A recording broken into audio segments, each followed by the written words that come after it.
Welcome to Chapter 4. Now, Chapter 4 is going to be an interesting chapter because this is actually what's going to tie together the early colonial society to the blossoming American Revolution. So that's something we have to think about. We're going to be looking at the social, economic, and political makeup of the American colonies as they are still controlled by the British. And then we're going to look about the history of limited monarchy and political thought behind the American Revolution. So we're going to put two things together, and we're going to kind of set the stage for all of the problems that the American Revolution is going to try to solve. Let's begin. Before we start, I actually want to show you guys this map. Now, this is a map of the British Empire circa the time of the American Revolution.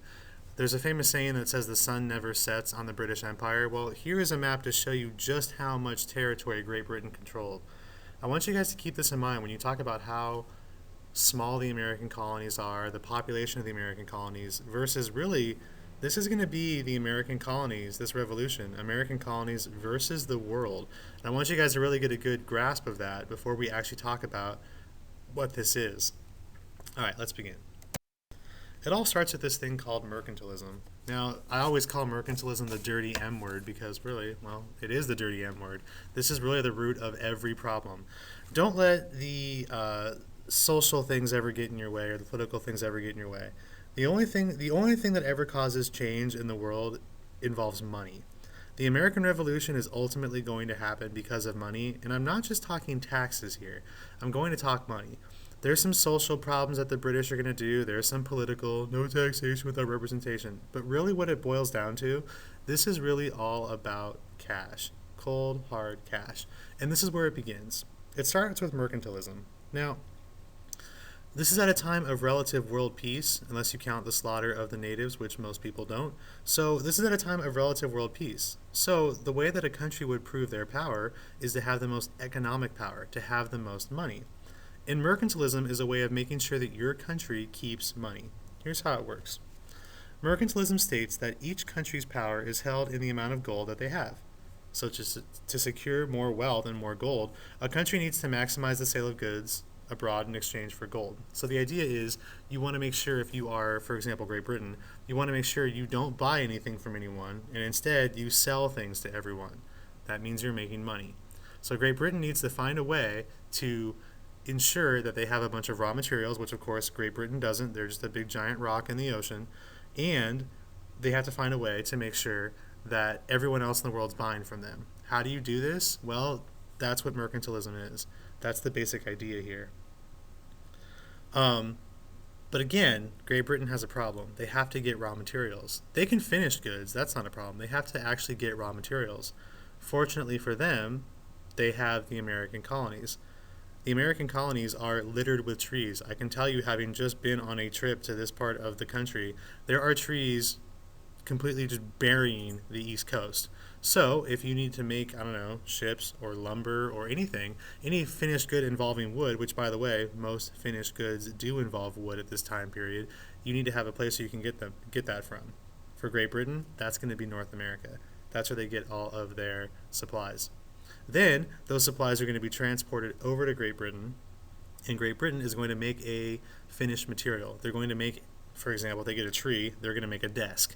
And then what they do is they sell that desk back to the American colonies or other European countries or the rest of the world. That's how Great Britain makes money. They basically do it by taking away raw materials from us, which also means that for America, we're basically we're basically getting the raw materials, but we're not making any finished goods. We're not a manufacturing nation yet, and that's going to be a big problem for America. We're not going to like that. It makes us beholden to Great Britain, which we don't like. Now, this picture you're seeing here has the additional step into it, which we'll talk about a little bit later when we actually get more into the slave trade. But obviously, the other part of this economic theory is the fact that you have to have the cheapest labor possible. Where's the cheapest labor? Well, it's free slave labor from Africa, but we'll get into that a little bit later.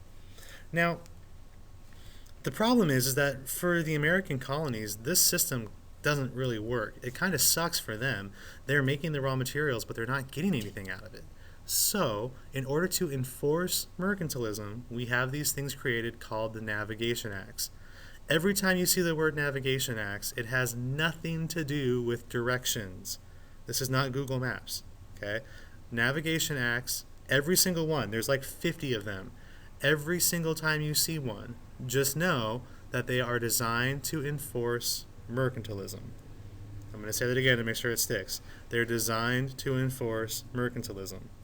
They say things like the 1651 Act, all trade must be done in English, because that's the language of the British Empire.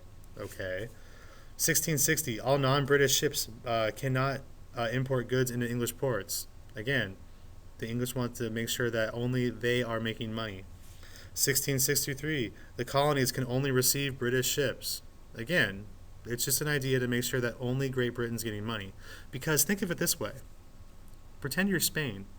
Well, Spain wants to drop off their finished goods in North America and take North American money. But if the Americans buy something from Spain, that means that Spain is getting more wealth under this whole mercantilism idea. And consequently, Great Britain is losing wealth. Hence why these navigation acts are designed to keep the money in the British Empire. This had 4 major effects on the colonial economy. Number 1, regulated trade to only the British Empire. And this also is going to imply that the American colonists are British citizens. That's going to be important later. Number 2, American products were given a monopoly in the British Empire, which made them profitable. So when America's making things that let me explain this again. America is going to make products that really can't be made anywhere else in the British Empire, specifically at this time, at least, cotton and tobacco. So once we get Europe addicted to cotton and tobacco, well, they need to get it from us. So this actually does work a little bit in America's favor. We are beholden to Great Britain, that's true, but at the same time, we got Great Britain addicted to something that we have a lot of. This is going to diversify the American economy because, again, we're going to have tobacco plantations, we're going to have shipbuilding yards, we're going to have lumber yards, we're going to have all sorts of different ways of making money in this country, except for finishing raw goods. Finally, this is actually going to keep consumer prices low. Well, that might seem a little counterintuitive. Why would it keep consumer prices low? Well, the idea here is that you need to keep money going through the empire. Prices are going to stay relatively stable because you want to keep the money flowing. It doesn't make sense for the British Empire to have this system and then make everything so cost prohibitive that no one can actually buy anything. This system only works if people can spend money. The system's also going to make sure that prices relatively do stay low. Overall, the global demand for American raw materials made the colonies rich. It worked for them. But they could have been even richer without the navigation acts. If they could have traded with other countries in Europe, America had all the raw materials that anyone in the world would need, but we're stuck trading only with Great Britain. What's interesting here as well is that France and Spain, whenever they make money, whenever they find gold or, enslave the indigenous to make coffee, whenever they do that, they give the money right back to the king. But the monarchy just sits on that money. They don't actually redistribute it throughout the empire. One good thing about Great Britain, and this might be the only good thing, is that when money was brought into the empire, they actually redistributed it. They made sure that their soldiers were paid. So these are the British trade routes. So you can see just how significant the shipping is going to be for Great Britain. They really did control almost the entire world. Now, the Pacific Ocean is going to be a little barren. It's very difficult to cross at this time period. It's going to be done, but it is very difficult. So the Pacific Ocean, for now, is going to be a little barren and outside of our focus.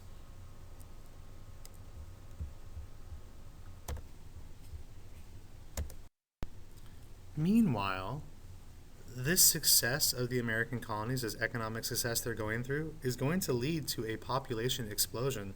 And interestingly enough, this is also going to lead to a significant change in who is in British North America. Now, remember way back when we were talking about how these colonies were settled? I said that the difference between the Spanish and the Spanish and French versus Great Britain when it came to population, I said that the British were pretty much okay with anyone living here. This is part of what makes them successful. Well, now we're having a lot of people that are coming here that aren't simply British. We're having a lot of people that are coming from Germany, from other parts of Europe, getting some Welsh in there, why not? And this is going to really make this place diversified. It's also going to give us some more ideas, and there is nothing more dangerous than an idea.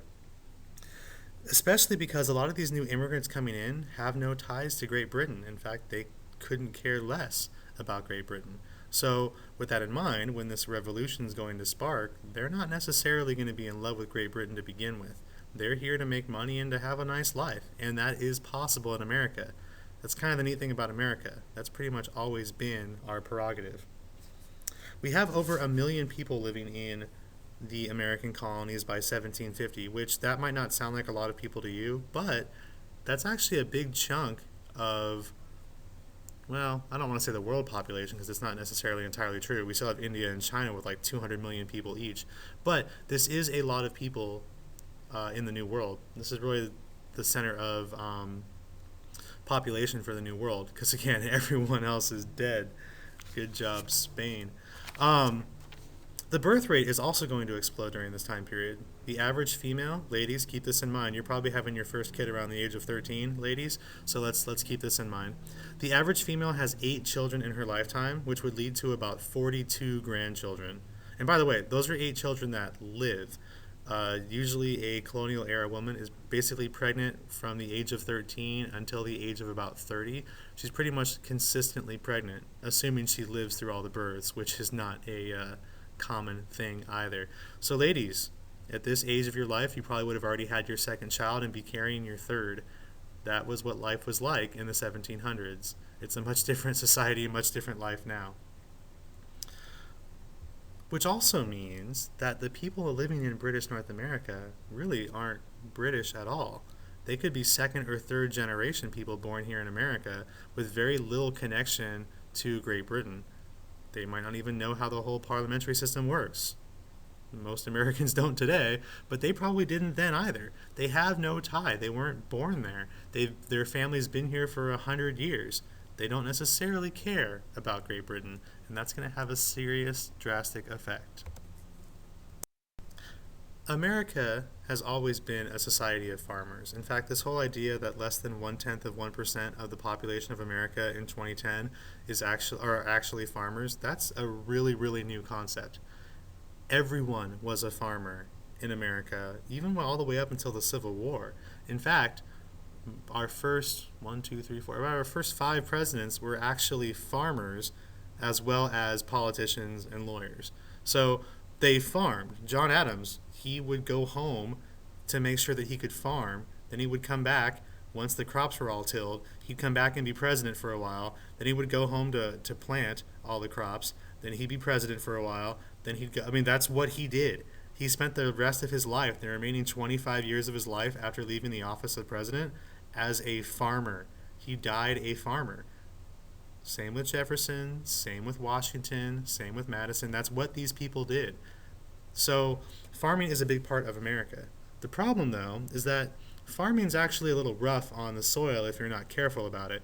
And why would America be careful about farming? We have land as far as we can see with no one, kind of no one on it.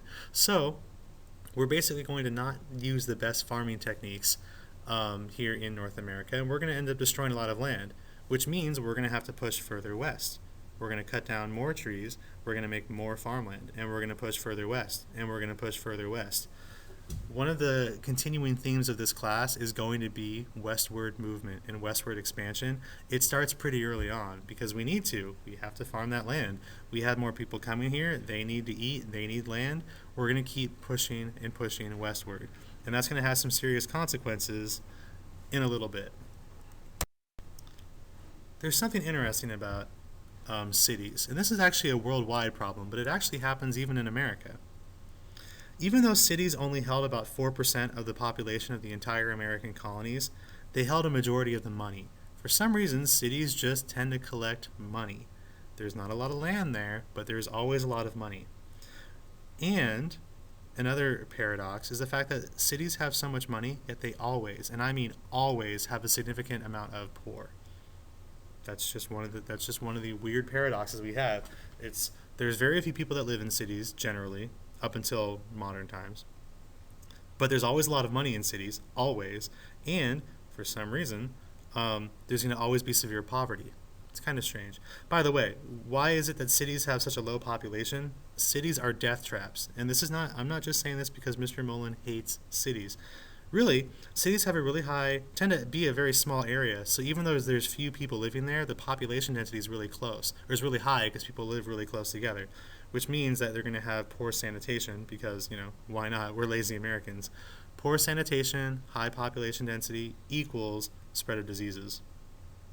Because of that, you're actually more likely to die living in a city than you are out in the farmland. Your life expectancy is 10 years lower.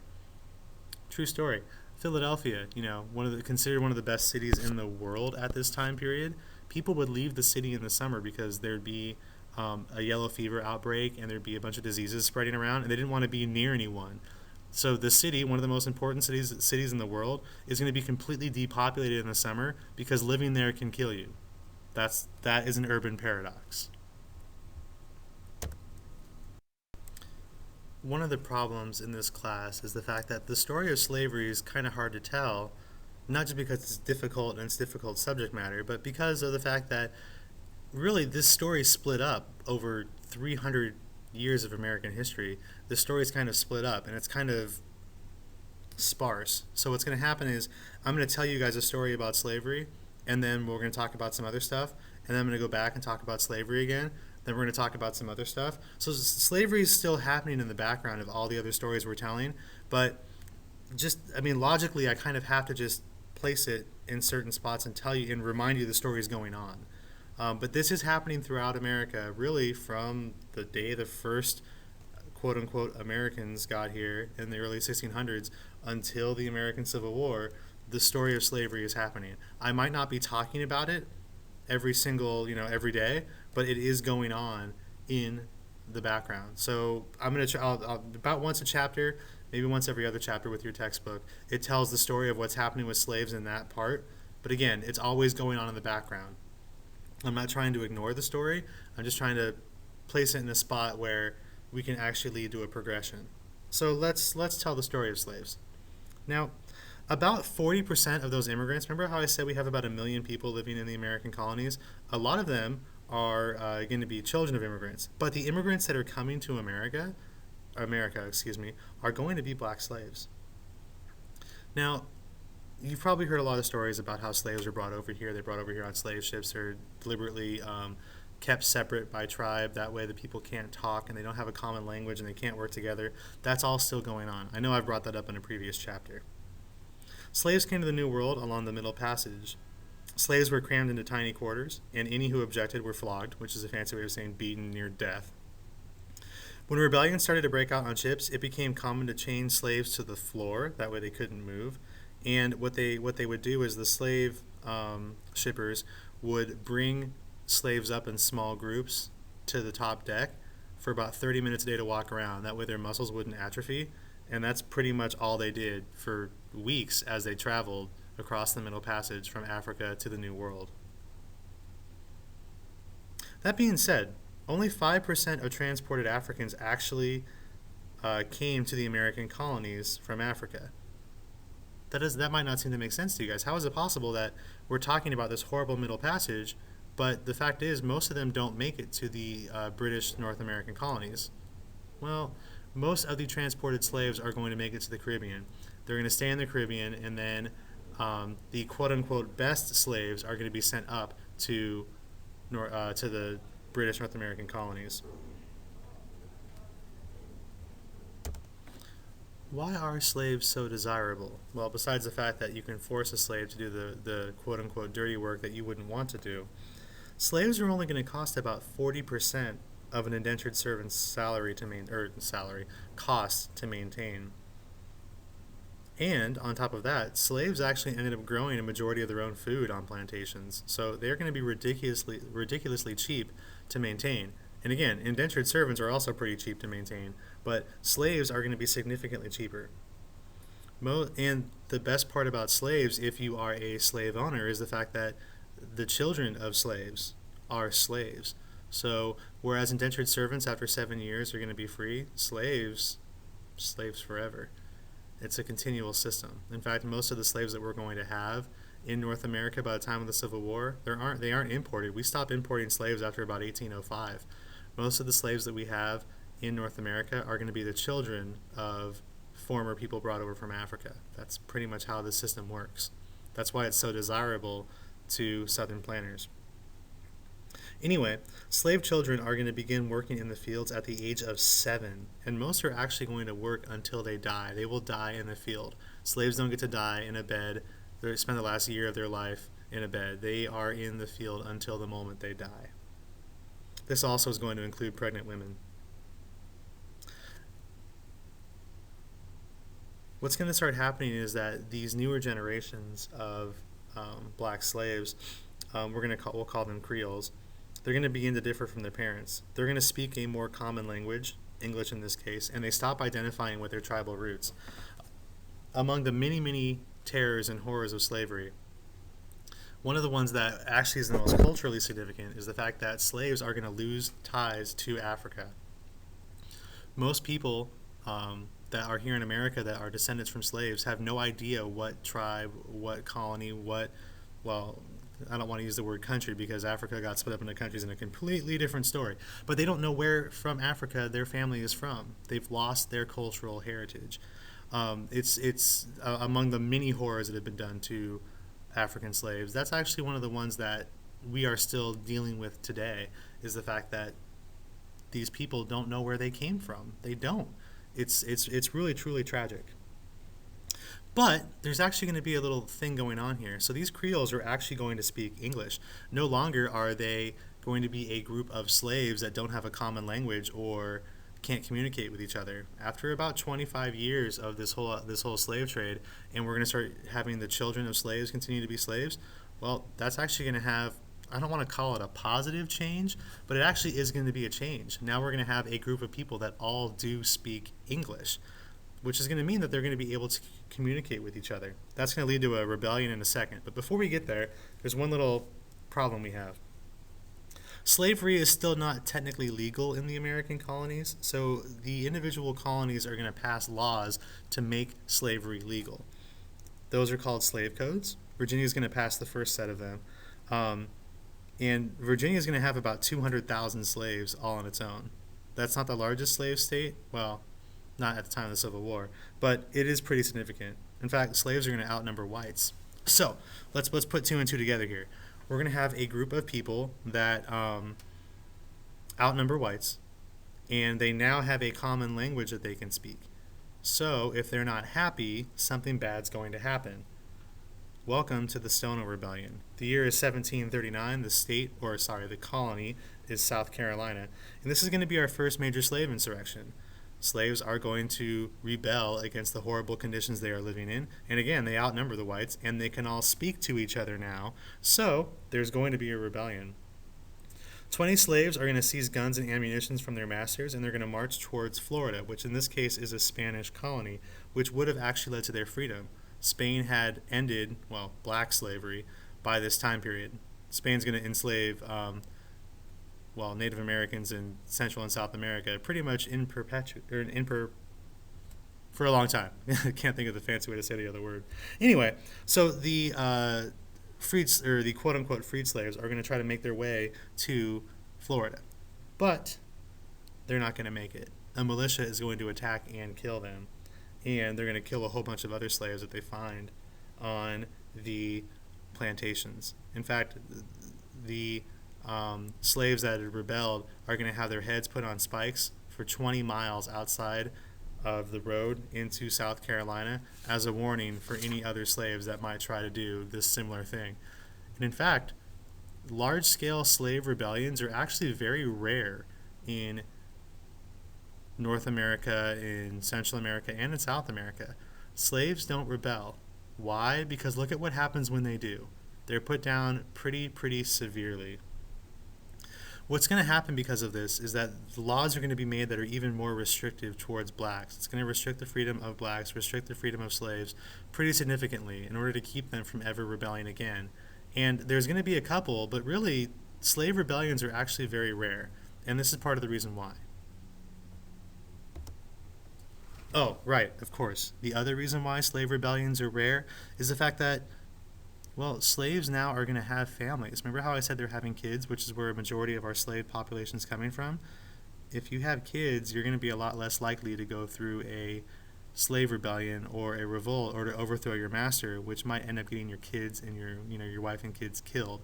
So a big reason why there isn't going to be a large slave insurrection is the fact that it would actually end up killing their families.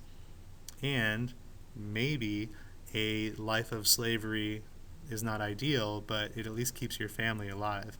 It's something to think about.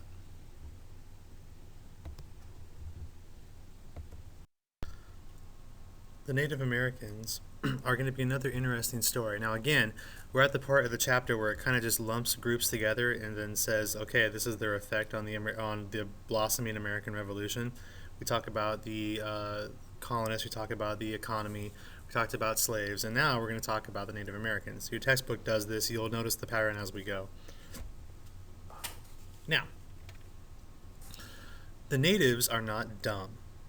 What really bothers me about studying Native American history is that people just assume the natives are dumb and completely witless about this entire endeavor, about what happens to them. They're not dumb. They just get taken advantage of consistently. And there's going to be a numerical superiority of the British. Anyway, I'm getting ahead of myself. Some natives see the writing on the wall. They realize that they have the French to their north, they have the Spanish to their west, and they have the American/British coming in on their east. They're not dumb. They realize that they're going to have to do something or else they're going to lose everything. What do? Well, a couple of Native American tribes, we'll call them the Five Nations Iroquois Confederacy because that's what they were called, are going to band together and try to make an agreement with the British. The thought was, if the British are going to work with the Five Nations, then the Five Nations can protect their land and kind of like direct the British towards their enemies. So the Iroquois nation here is essentially going to work with the British in the hopes that they know they can't stop the onslaught of the British, but hopefully they can just push it a little bit further south or a little bit further north and have it go around them. You can't stop the tidal wave, but hopefully you can direct it. That's what they're going to try for. How are they going to do this? Well, it's a series of complicated treaties called the Covenant Chain. It basically said that the five tribes would help the British in any of their fights. So if any fight broke out, the five tribes would help Great Britain. And that Great Britain would also kind of help the five tribes defeat any of their enemies. That's essentially how this is going to work.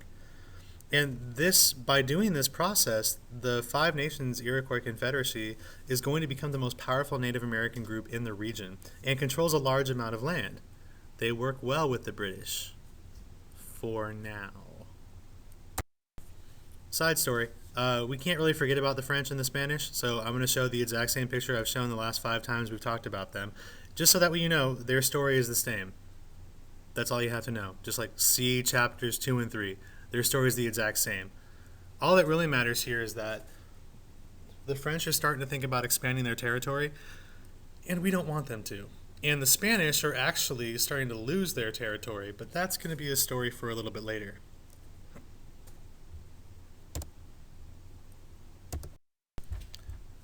Want to hear a really funny joke? The divine right of kings. Think about it. Some person says that God told them they were going to be in charge, so then they're in charge. But it's never really in writing, and it's also just assumed that this family will be in charge for the rest of time. It seems kind of strange, but this is the story that most monarchs use to get their power. Now enter this phase of history called the Enlightenment, when a couple people go, wait a second, that doesn't quite add up. That is actually really pretty much how the Enlightenment starts. It's a bunch of people saying, wait a second, some of these stories don't seem to make sense here. And the best way to describe the Enlightenment is to be this idea that people are going to start looking at the world critically. Rather than just going to the Bible or going to the church for an answer, they're going to start looking around other places. Now, the Enlightenment really starts, goes a little bit back to about the time of the Protestant Reformation. We're going to have Martin Luther's 95 Theses, and that's going to cause people to challenge the Catholic Church for pretty much the first time. Well, the first time that it's in mass. And that's really also going to be this whole new movement. Martin Luther does a lot more than just spark a religious revolution. He actually sparks an intellectual one as well. Now, the best way to describe the Enlightenment, and the definition I like to use for the Enlightenment, is think of it as there's one easy way to remember it forever. Science explains God. Or more accurately, you can use a scientific method on all aspects of society. Now, it's important to note that even though these people are going to be challenging the church, that doesn't mean they're not religious. In fact, pretty much all of these people are still very heavily religious. But they're going to use science to explain God, not necessarily science to question God.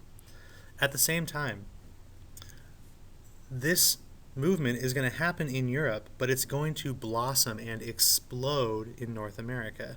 We're going to have this intellectual movement in Europe, but where it really takes off is in North America. Why? In North America, we can read. As funny as it seems now, because America's in the low 30s when it comes to education worldwide, and Europe is kicking our butt, back during this time period, it was the Americans that were more highly educated, the Americans that were more likely to read. So while there are some really, really smart intellectual people in Europe that are thinking of all these new ideas and answers to the world's problems, the ideas actually take off and are widely accepted in America because there's a higher literacy rate here. Anyway, let's explain what this Enlightenment did politically. We could talk about the scientific Enlightenment, but this isn't a science class. Let's talk about the political Enlightenment and the thoughts that people start to have and the effects it has on America.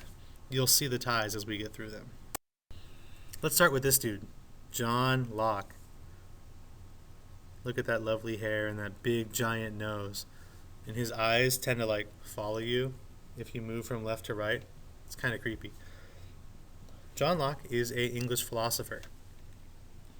Now again, a lot of these philosophers are doing their work in the late 16 and early 1700s, and it takes time for it to come to America, but once it does, it takes off. John Locke really deserves as much credit for the American Revolution as Thomas Jefferson. Why? Because John Locke basically wrote the Declaration of Independence. He just called it the Second Treatise on Government. Jefferson basically stole it word for word, changed a couple of things around, and called it his own. But the ideas of the Declaration of Independence come from John Locke, who was an English philosopher. He basically wrote it himself. Just, died 100 years before Jefferson got to work on the actual Declaration. Anyway, Locke believed in something called natural rights. Your natural rights are your life, your liberty, and your property. Sound familiar? The idea here is that we want to protect our property from other people and from the government. So in order to make sure this happens, you want to have a smaller government that doesn't take away your rights from you. If a government gets too big, it's going to take away your rights. And if any government fails to protect our rights or fails to protect our freedoms or our natural rights, that government should be overthrown and abolished. It's the people's right to do that. So there's a lot of stuff that I just said right there that comes right out of the Declaration, if you read it, which you will. A lot of that is all ideas of John Locke. The government's job is to protect our stuff and not get in our way. If they get in our way or fail to protect our stuff, it's our job to get rid of them. Jefferson loved John Locke. He had a man crush on him. So, obviously, that's where a lot of the Declaration comes from. Thomas Hobbes, not to be confused with the tiger of the same name, and also the same personality, came up with something called the social contract theory. Now, his idea was that the way government works, people are going to give up some of their rights in order to be protected by the government. So what does that mean? Well, you guys live in the United States, and a rule that we have here is that you have to walk around clothed. You give up your right to walk around naked to be protected by the U.S. government. And we're okay with that. There's some things that we're okay giving up in order for the protection of the whole. So that's just something to keep in mind when it comes to Thomas Hobbes. We're okay with government. Government does need to exist. We need it for something, and we have to give up some certain rights in order to do it. And we call this the social contract. It's a contract that we have with our government. It's an agreement we're making. Look, we are agreeing to wear clothes, and you are agreeing to make sure that you protect us. If you stop protecting us, we're going to overthrow you and run around naked. And that's okay. That's Thomas Hobbes' idea. Jean-Jacques Rousseau, very French. His idea is really simple. He says that the idea of government came from the consent of the governed. The government exists because we want it to. We allow it to exist. If we don't allow it to exist, it doesn't. Simple as that. The Baron of Montesquieu, his name is actually like 27 titles long. This is part of the reason why we got rid of them, is because they're impossible to remember. I just call him Monty because, why not? He believed in the separation of powers of government. He said it made more sense that there should be a executive power of the government, like the president, a legislative power of the government, like Congress, and a judicial power of the government, like the Supreme Court. He thought that would be a good idea. And that these powers should check and balance each other. Doesn't seem that complicated. So I know what you're thinking. With this new revival of political thought and scientific thought, that's going to turn a lot of people away from the church, right?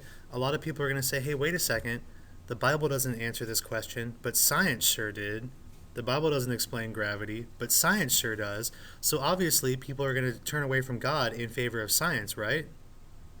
Actually wrong. An interesting consequence of the Enlightenment in this scientific revolution is the fact that people actually turn back to God. The question you have to ask yourself is why? Why do people do this? Well, there's one overarching question that human beings tend to have, and the problem is science doesn't have an answer. The one overarching question that humans tend to have is what happens to people after they die? Science doesn't have an answer to that, but religion does. Now, this is especially important in a society where there are a lot of poor peasants, a lot of poor farmers that are leading a terrible, terrible life. They have to have some sort of hope that something's going to happen eventually, even if it's after they die, or else their existence is pretty pointless and meaningless. They live an awful, horrible life of hard work and toil. So, they are expecting some sort of a reward for it. Science doesn't give you a reward. It says the fact that you're alive is your reward. But religion offers a reward. Now, there's going to be the religion's going to have one of two responses to this enlightenment. Some religious leaders are going to embrace the scientific discoveries and say that this is science explaining God, this is a good thing, this is God being explained and God's revealing himself to us, and they're going to welcome in the scientific community. And then there's going to be the other response. The other response is, how dare you question God? God was right all along and now you're questioning him. How dare you do that? God's going to be so mad at you. Well, that guy, the guy that said that God's mad, his name is Jonathan Edwards, and he gave a very famous sermon that in the 1740s, pretty much every American colonist had heard this speech. It's called Sinners in the Hands of an Angry God. Let me read you a quote. The God that holds you over the pit of hell, much as one holds a spider or other loathsome insect over the fire, abhors you. God isn't love. God is livid at you.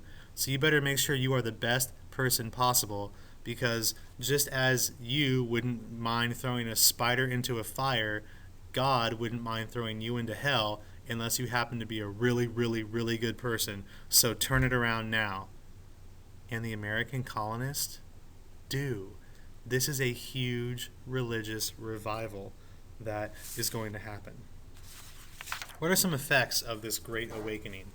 Well, you're going to have a decline of the Quakers and the Anglicans in America. We're going to become mainly a Protestant nation. This is also going to be the first experience that is a unifying experience for America. This Great Awakening is going to be it's going to be mainly localized in North America. It's going to be a way of bringing the American people together, which again is going to make them think of themselves as American, not British. This is going to be important because we're leading up to the revolution. It's also going to lead to the founding of new colleges, which is going to increase education. Now, by the way, colleges at this time period are where ministers come from. And lastly, perhaps most importantly, it's going to spread religion beyond just white men. This is going to spread religion specifically to women, who are going to take this and run with it and have some serious effects on American culture because of it. And this is going to have religion be embraced by black slaves, who are going to take this religion and they are going to embrace it as their own, and they're going to become very religious despite the life that they are leading. Okay, we have one final set of dominoes to set up before we start the American Revolution, which of course is the next chapter. There's one more thing pending, and for I don't know what reason, your textbook talks about this first, so I apologize for going out of order. Let's talk about what's going on in Europe, in England at this time period, and how does that lead to the American Revolution? Well, you have to remember that for a long time, actually from the very beginning, the American colonies have pretty much been left to their own devices. That's something that we call salutary neglect. They're left to their own devices. They pretty much run themselves. Europe's pretty far away. The king doesn't want to have much to do with the colonists so long as they're sending money. So they're going to be left to their own devices. And the American colonists love that. Until there's going to be this big problem in Europe. It's not worth discussing, but what ends up happening is the fact that we're going to have a new king on the throne. And he's going to start acting like an absolute monarch. His name is King Charles II, by the way. And he is going to basically try to restore his authority. He's going to centralize his authority and restore his authority over the American colonists. And he's basically going to immediately start strangling the American colonists and take away their freedoms. Americans, even if they consider themselves British citizens at the time, which these Americans did, they like their independence. And once you've tasted independence, it's really hard to have it taken away from you. The American colonists have tasted independence, and now the king's going to take it away, and they're not going to be happy. Now, long story short, the king is going to take away a lot of the rights and responsibilities of the people of New England. They are the ones that are going to have the biggest gripe, specifically Boston, but they're going to have the biggest gripe. We call this the Dominion of New England. Essentially what the king is going to do is say, look, you guys are no longer under your own control. You're under the direct control of the king. I'm going to dominate you or have dominion over you. The king is going to take away all colonial legislatures and say, you are now under my direct control. Because you guys inherently are the ones, especially if you think about the Puritans and the Pilgrims, you are the ones that have kind of just laughed in my face this entire time. I'm taking you back. You are under my authority, not under your own. That's going to make the people of the Northeast very, very upset. And then there's a revolution in Great Britain. It's called the Glorious Revolution. You learned about it last year. I don't want to talk about it. But it actually is going to be a symbol of limited monarchy. Let's do a quick history of limited monarchy, and we'll see how we go from having an absolute king down to having what they have in England now, and why we wanted that.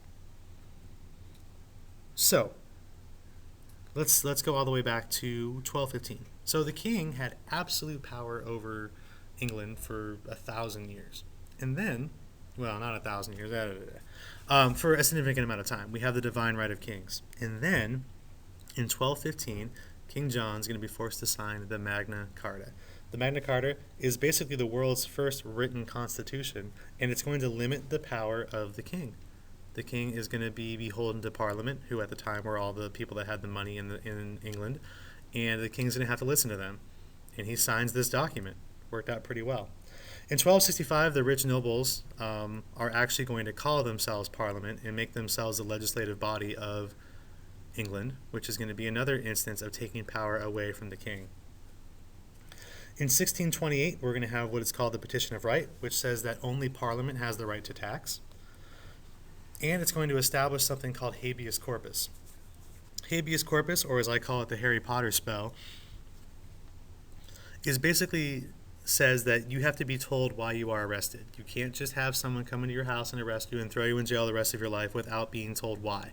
Habeas corpus is basically you being told why you're being arrested. It's a pretty important thing. It really limits the power of your government. Now, finally, the most important thing is that in 1689, Parliament demanded an English Bill of Rights. or what's sometimes referred to as the rights of Englishmen. This is the most important part. In fact, one of the most important things in this entire chapter I'm going to tell you right now, so make sure you're paying attention. The English Bill of Rights basically says that, one, Parliament has more power than the king, which is a huge shock if you consider the fact that this had to have come after the Enlightenment, because Parliament is basically saying they are challenging God because God supposedly gave the divine right of power to this monarchy. Now Parliament's saying, no, we have more power than you. This could only happen after the Enlightenment. And it's going to offer protections to all citizens. Now, this is not just citizens that are on the island. These are citizens of the entire British Empire have these rights. These are the rights of English citizens. Here are some of them. Tell me if they sound familiar. Freedom of speech. The government can't suspend laws. The government can't tax, or the government being the king, can't tax without Parliament's consent. The monarch cannot raise an army during peacetime. The people have the right to petition their king and their government with complaints. And no excessive bail or cruel and unusual punishments. Does that sound familiar to you? It should. Those are the English Bill of Rights. That's what we end up modeling our Bill of Rights after. Now, what's going to end up happening here is that the American colonists are going to assume that since they're paying taxes to the British and they're having a dominion over them, that they must be British citizens. They are going to demand the same rights that citizens of England have. Americans from the entire 13 colonies are going to assume the English Bill of Rights applies to them, and they're going to demand that the English Bill of Rights applies to them. What's going to happen and what leads to the American Revolution, what leads to the Declaration of Independence, what leads to the United States of America is the fact that the king doesn't agree. And what's going to happen is that these rights are going to be systematically taken away from the American colonists. The American colonists are going to have a revolution because they've lost their English Bill of Rights. But the king is going to argue they never had them to begin with. That is what leads us to the American Revolution. And that is where Chapter 4 ends.